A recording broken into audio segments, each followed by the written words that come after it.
দিন মঙ্গলদা সন্ধ্যার সময় কাল বৈশাখের দিনে তার বাড়ির সামনে গাছের তলায় সে বসে থাকে। ঠিক ওই সময়ই মঙ্গলদাকে কেমন যেন চিন্তিত দেখা যাচ্ছে। মঙ্গলদা ওই সময় বলতে থাকে, আরে, এই সন্ধ্যার দিকে একা একা বসে থাকতে আর ভালো লাগছে না। আমি যাই মরলদার দাদার কাছে, দেখি এক গল্প শুনতে পারি নাকি। আর একদিনের গল্পটা সেই মত ছিল, আজকে যাই এক গল্প শুনে আসি। সেই তখনই মঙ্গল তার বাড়ির থেকে রওনা দিয়ে দেয় ওই মরলদার দোকানের দিকে। ঠিক ওই সময় দোকানের মধ্যে তেমন কোনো মানুষ ছিল না, শুধু ছিল মরল ও সঞ্জিত। ঠিক ওই সময়ই মঙ্গলদা দোকানের পাশে চেয়ারের মধ্যে বসে কিছু একটা বলে। আরে মরলদা, অনেক দিন হয়ে গেল কাল বৈশাখের গল্প শুনিনি, আজকে একটা গল্প শোনাও না। গল্প শুনতে অনেক ইচ্ছা করছে। এই রাতের বেলায় কাল বৈশাখের সময় তোর গল্প শুনতে ইচ্ছা করছে? রাতে আবার ভয় পাবি, গল্প এখন শুনতে হবে না। আরে দাদা, এই মঙ্গলদা একটা গল্প শুনতে ইচ্ছা করছে তার। একটা গল্প শোনাই দাও না, এই রাতের বেলায় কিচ্ছু হবে না, একটা গল্প শোনাও।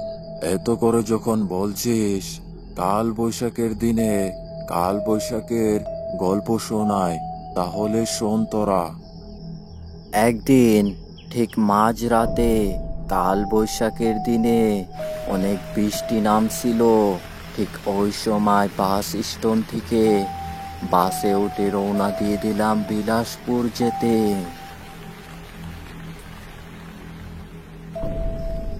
আমাদেরকে ওই মাঝরাতে ওই জঙ্গল দিয়ে যেতে হয়।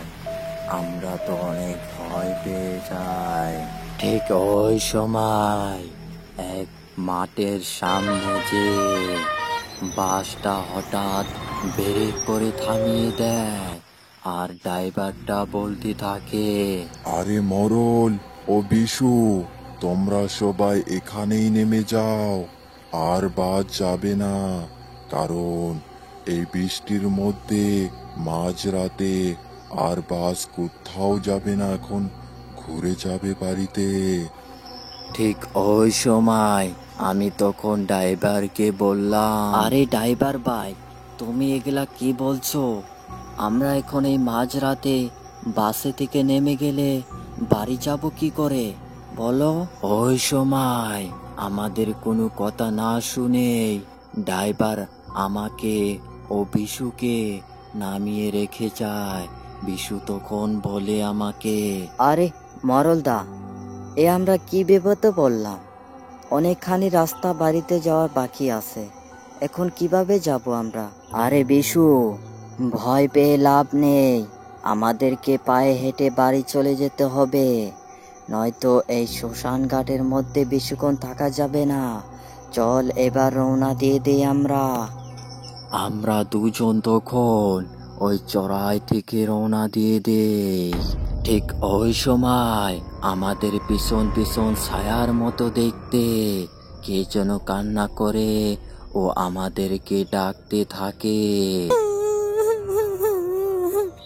আরে ওই, আমার এই রাস্তা দিয়ে তোরা কোথায় যাস?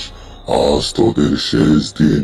হ্যাঁ হ্যাঁ হ্যাঁ। কান্নার আওয়াজ শুনে ও গলার আওয়াজ শুনে ওখানেই আমরা দাঁড়িয়ে গেলাম। দাঁড়িয়ে থেকে বিশু তখন বলতে থাকে, আরে এ তো দেখছি এক কালো ছায়ার মতো, এক রাক্ষসের মতো দেখতে কালো।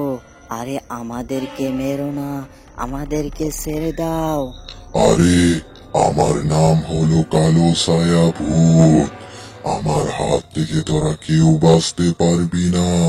তোদেরকে মেরে আমি কাঁচা রক্ত খাবো। হ্যাঁ হ্যাঁ হ্যাঁ। আরে এ তো দেখছি আমাদের কোনো কথাই শুনছে না বিশু।